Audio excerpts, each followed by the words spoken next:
Penduduk Mekah pun mengungsi. Tidak ada perlawanan, tidak ada senjata. Pada saat itulah manusia telah sampai di batas kemampuannya. Dan di saat itulah Allah bertindak. Allah mengabadikan peristiwa ini dengan firman-Nya.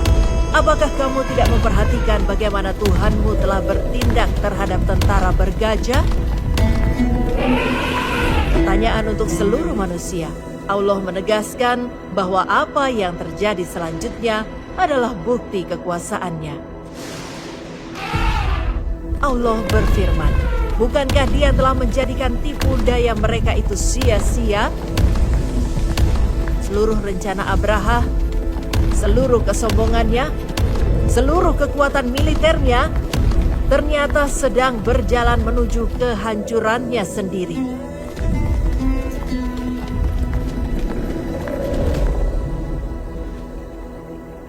Ketika pasukan itu hendak bergerak menuju Ka'bah, gajah-gajah itu justru berhenti, tidak mau melangkah.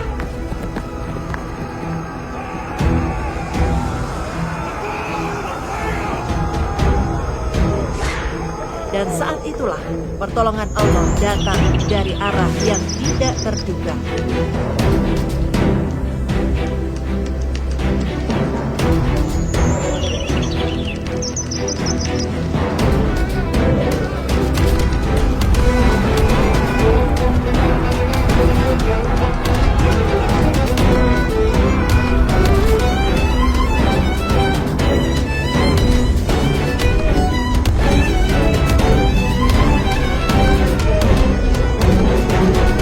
Berfirman, dan Dia mengirimkan kepada mereka burung yang berbondong-bondong.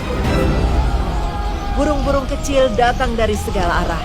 Mereka membawa batu-batu kecil dari tanah yang terbakar, yang melempari mereka dengan batu dari sijil.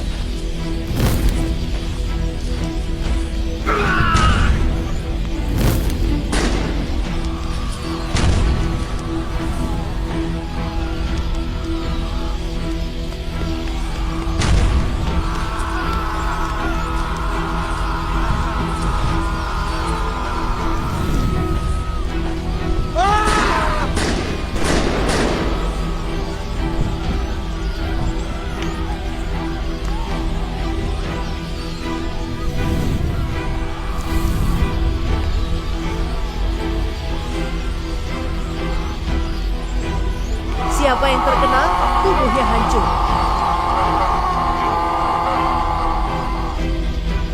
Pasukan besar itu pun kocar-kacir, lari dalam ketakutan.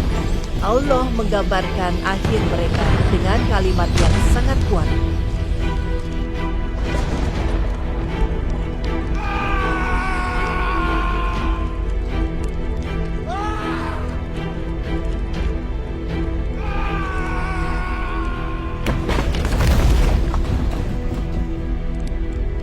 Lalu Ia menjadikan mereka seperti daun-daun yang dimakan.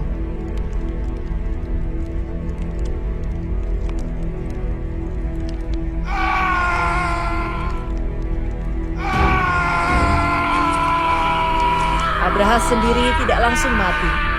Ia pulang dalam keadaan terluka parah. Tubuhnya hancur perlahan hingga akhirnya mati dalam kehinaan.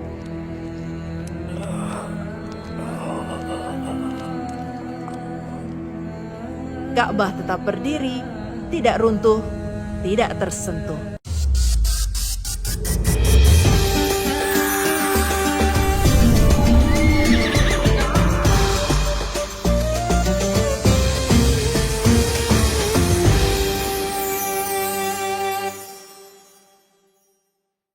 Dizolimi terus-menerus, dikhianati, atau direndahkan, rasanya ingin sekali membalas agar mereka tahu betapa sakitnya diperlakukan begitu.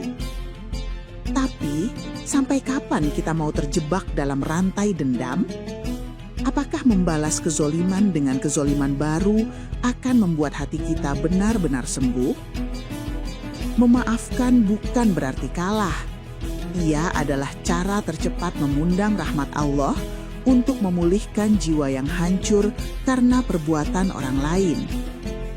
Jika kita membalas kejahatan dengan kejahatan yang sama, lalu apa bedanya kita dengan mereka yang telah menzolimi kita? Bukankah kemenangan sejati bukan saat kita berhasil membalas, tapi saat kita berhasil menunjukkan bahwa hati kita terlalu mulia untuk dikotori oleh kebencian mereka?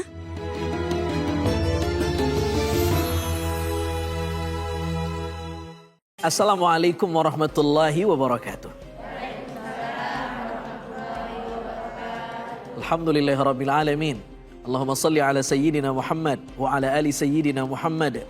Allahumma innaka afuwun karim, tuhibbul afwa fa'fu anna ya karim, walhamdulillahirabbil alamin. Pertanyaannya adalah, Ustadz, kalau dalam hidup kita dizolimin orang lain, apa yang harus kita lakukan? Membalasnya atau memaafkan? Saudaraku yang dimuliakan Allah Subhanahu wa taala, tidak ada orang hidup yang tidak dizolimi. Semuanya pernah merasakan ujian yang sama. Bagaimana agama menyuruh kita? Puasa, salah satu pesan moralnya ibu-ibu, menyuruh kita untuk bertakwa. Betul? Ya ayyuhalladzina amanu kutiba alaikumusiyam kama kutiba alal ladzina min qablikum la'allakum tattaqun. Agar kita bertakwa. Dan ciri-ciri orang yang bertakwa berdasarkan surah Ali Imran ayat 134. Apa kata Allah Subhanahu wa taala? Wal kadhiminal ghaidha wal 'afina 'anil nas. Masya Allah, wallahu yuhibbul muhsinin. Di antara ciri orang yang bertakwa adalah dia menahan amarahnya dan memaafkan orang lain, dan Allah mencintai orang-orang yang berlaku ihsan. Mari kita lihat ayat ini lebih dalam. Yang pertama, ayat ini tidak menyuruh kita membuang sifat marah, tidak bisa. Sifat marah tidak bisa dibuang. Dia sifat yang menjadi natur, tabiat manusia. Jika manusia kehilangan sifat marah, dia bukan manusia, dia malaikat. Manusia itu secara tabiat mesti punya sifat marah. Ibu kebayang nggak kalau kita menghilangkan sifat marah? Tidak ada suami yang cemburu sama istrinya. Mungkin kalau orang kehilangan sifat marah, ada bininya yang ditowel sama tetangga, dia nggak marah, malah nyuruh balik. Towel aja lagi agak lamaan. Coba itu. Karena tidak punya sifat cemburu, dan cemburu lahir karena marah. Marah yang sesuai dengan syariat. Itu diperkenankan. Jadi marah dalam konteks tertentu itu diperkenankan oleh agama. Tidak semua marah tidak boleh. Tetapi ada banyak marah yang tidak boleh. Bahkan seringkali kita mengekspresikan marah di luar batas-batas agama. Karena itu ayat itu mengatakan wal kadhiminal ghaiza. Orang yang bertakwa, orang yang punya skill, punya cara mengendalikan marah, bukan membuang marah, mengendalikan. Dia tidak bilang wal faqidinal ghaiz, tapi wal kadhiminal ghaiz. Yang kedua, selain bicara marah, ayat itu juga berbicara tentang ciri-ciri orang yang bertakwa yang kedua. Wal afina 'anil nas, memaafkan manusia. Karena ciri orang beriman, selain dia bisa mengendalikan marah, dia punya ruang di hatinya untuk memaafkan orang lain. Hanya bisa marah tetapi tidak punya ruang memaafkan, bukan orang yang bertakwa. Memaafkannya saja luar biasa tetapi tidak punya marah. Termasuk agamanya dihina tidak marah. Kehormatannya direndahkan tidak marah. Juga bukan orang yang bertakwa. Karena agama menyuruh kita untuk hifzun nafas, menjaga kehormatan.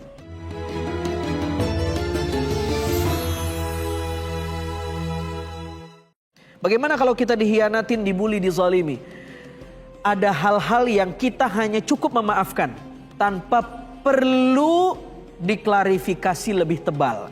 Tetapi jika itu menyangkut nama baik, fitnah yang besar, bisa mengancam nyawa kita, maka ada saat di mana kita mesti berkata, mengklarifikasi, membela diri kita bahwa itu tidak benar, yang benar adalah ini dan ini buktinya. Dan itu diperkenankan oleh agama. Assalamualaikum. Bu, Assalamualaikum. Masih hidup gak nih? Jadi Masya Allah, Tabarakallah. Mari belajar mengendalikan marah, bukan belajar marah. Karena marah tidak perlu belajar, emang tukang marah semuanya. Mari belajar mengendalikan marah dan belajar menguatkan otot sabar, memperbesar otot sabar sehingga kita bisa memaafkan. Imam Ma'ruf Al-Karkhi, seorang ulama soleh. Satu ketika di sungai Tigris, dia melihat ada penari-penari perut. Muridnya bilang, ya Syekh, doakan mereka biar dilaknat Allah. Syekh ini menjawab, Allahumma farrahtahum fid dunya, Allahumma kama farrahtahum fid dunya, farrihum fil akhirah. Ya Allah, sebagaimana engkau membuat mereka senang di dunia, senangkan mereka di akhirat. Muridnya bertanya, apa maksudnya Syekh? Kenapa engkau mendoakan ahli maksiat? Kata Syekh ini, aku mendoakan mereka agar senang di akhirat, dalam makna semoga Allah memberi hidayah kepada mereka untuk bertaubat sehingga tidak hanya bisa senang di dunia, tetapi bertaubat, hijrah, dan bisa senang di akhirat sebagaimana mereka senang di dunia. Masya Allah. Pelajaran memaafkan dari seorang ahli ilmu yang bernama Ma'ruf Al-Qarhi, sang imam sufi yang luar biasa. Mudah-mudahan bermanfaat. Ada pertanyaan? Saya. Masya Allah, silakan. Ya. Assalamualaikum warahmatullahi wabarakatuh. Nama saya Ibu Wahyuni. Ustadz mau nanya dong, bagaimana kita sulit melupakan orang yang sudah mendolimi kita. Padahal kita sudah memaafkannya, tapi kita selalu ingat orang yang selalu mendolimi saya. Wassalamualaikum warahmatullahi wabarakatuh. Sulit memaafkan kesalahan orang itu wajar, tetapi para ulama memberi nasihat kepada kita. Caranya adalah ingat-ingat kebaikan orang tersebut dan lupakan kejahatannya. Atau ingat-ingat kebaikannya, maafkan kesalahannya. Sebaliknya, ingat-ingat kesalahan kita pada orang dan lupakan kebaikan kita pada orang. Nah sekarang kita kebalik. Kesalahan orang kita ingat, kebaikan kita ke orang pun kita ingat-ingat. Sehingga kita susah memaafkan orang lain. Coba yang kita ingat kebaikan orang dan yang kita lupakan kebaikan kita. Maka yang kita lihat dalam diri orang hanya kebaikannya. Yang kedua, kita mesti sadar tidak ada yang menimpa kita di dunia ini sekecil zarrah pun kecuali atas izin Allah Subhanahu wa taala, termasuk takdir Allah yang mungkin tidak enak menurut kita lewat mulut orang, lewat julitan orang, lewat gibah orang, lewat fitnah orang. Karena itu memaknainya jangan hanya berhenti melihat makhluk, tapi lihat undercover di belakang itu, bahwa itu takdir Allah dan semua takdir Allah baik mendidik kita untuk belajar menghikmahi semua af'al Allah, semua takdir Allah. Dan pada akhirnya kita disebut orang beriman. Kata Nabi mengatakan, ajaban li amril mu'min, hebat sekali orang beriman. Dikasih nikmat dia sabar, dikasih nikmat dia syukur, dikasih yang tidak nikmat dia bersabar. Mudah-mudahan kita bisa bersabar menghadapi hal-hal yang membuat kita tidak enak hati. Amin ya rabbal alamin. Assalamualaikum warahmatullahi wabarakatuh.